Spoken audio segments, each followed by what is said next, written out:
Hello everyone, कैसे हो आप सब। हम लगे हैं भागने में भैया। सीएसआई नेट में इतने क्वेश्चन सही करने हैं तो एग्जाम क्वालिफाई हो जाता है। गेट में इतने क्वेश्चन सही करने हैं तो एग्जाम क्वालिफाई हो जाता है। तो आज यही जान लेते हैं ना कि सीएसआई नेट में कितने क्वेश्चन करने हैं और गेट में कितने क्वेश्चन करने से हम एग्जाम क्वालिफाई करते हैं।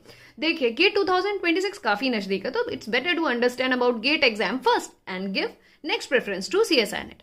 गेट की बात करें तो गेट में जो क्वेश्चन का पैटर्न है वो आपके पास 1 नंबर का क्वेश्चन आता है या 2 नंबर का क्वेश्चन आता है।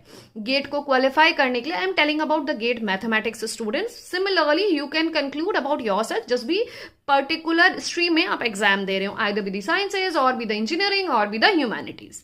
ठीक है, तो मेरी क्लासेस रहती हैं मैथमेटिक्स की, तो I am focusing basically on the numbers category wise on the GATE mathematics students.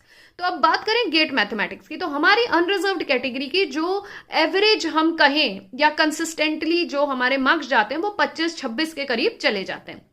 Similarly आप ओबीसी हैं, एससी एसटी हैं, ईडब्ल्यूडी हैं, ईडब्ल्यूएस हैं, तो आपकी कैटेगरी वाइज 3-3, 4-4 नंबर आप कम कर लीजिए। तो 26-27 नंबर हम मैक्सिमम लेके चलते हैं। अब इतने नंबर में हमारा एग्जाम क्वालिफाई हो जाता है। We get the that certificate of valid GATE score, जिसके मतलब this is the minimal score जो हम क्वालिफाई कर लेते हैं। इससे हम कहीं भी आईआईटीज, एनआईटीज या आईआईएसईआर्स में इंटरव्यूज देने के लिए एलिजिबल हो जाते हैं।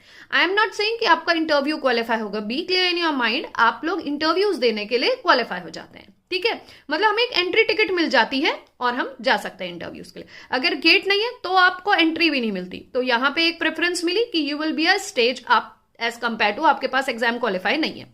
तो अब हम बात करते हैं कि अगर हमें गेट का एग्जाम क्वालिफाई करना है तो हमें कम से कम 20 से लेके 25 क्वेश्चन सही करने होते हैं एग्जाम को क्वालिफाई करने के लिए।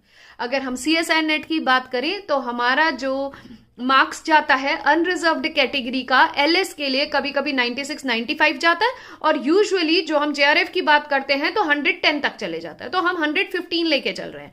तो वहां पे सिमिलरली जो बच्चे ओबीसी है, SC ST, EWS, PWD category के, तो उनके मार्क्स और कम कर लीजिए अब 7 से 8 नंबर एलएस कैटेगरी के लिए और जेआरएफ कैटेगरी के लिए। अब बात करते हैं हम कितने क्वेश्चन हमें एग्जाम में अटेम्प्ट करने रहते हैं। तो भाई 35 से लेके 38-39 क्वेश्चन अगर आप सही एग्जाम में करके आते हैं, आई am telling you about the correct number of questions, तो आप गेट को आप सीएसआई नेट एग्जाम को क्वालिफाई करने के लिए सक्षम हो जाते हैं या क्वालिफाई कर लेते हैं। तो यहां हमें समझ में आया कि गेट एग्जाम को क्वालिफाई करने के लिए सेम टाइम 3 घंटे में कम नंबर ऑफ क्वेश्चंस करने हैं। सीएसआई नेट को क्वालिफाई करने के लिए ज्यादा नंबर ऑफ क्वेश्चंस करना है। तो भैया 1 ही महीना दूर है, गेट में जान लगा लो ना, मेहनत कर लो, इस बार गेट एग्जाम क्वालिफाई हो सकता है। So thank you.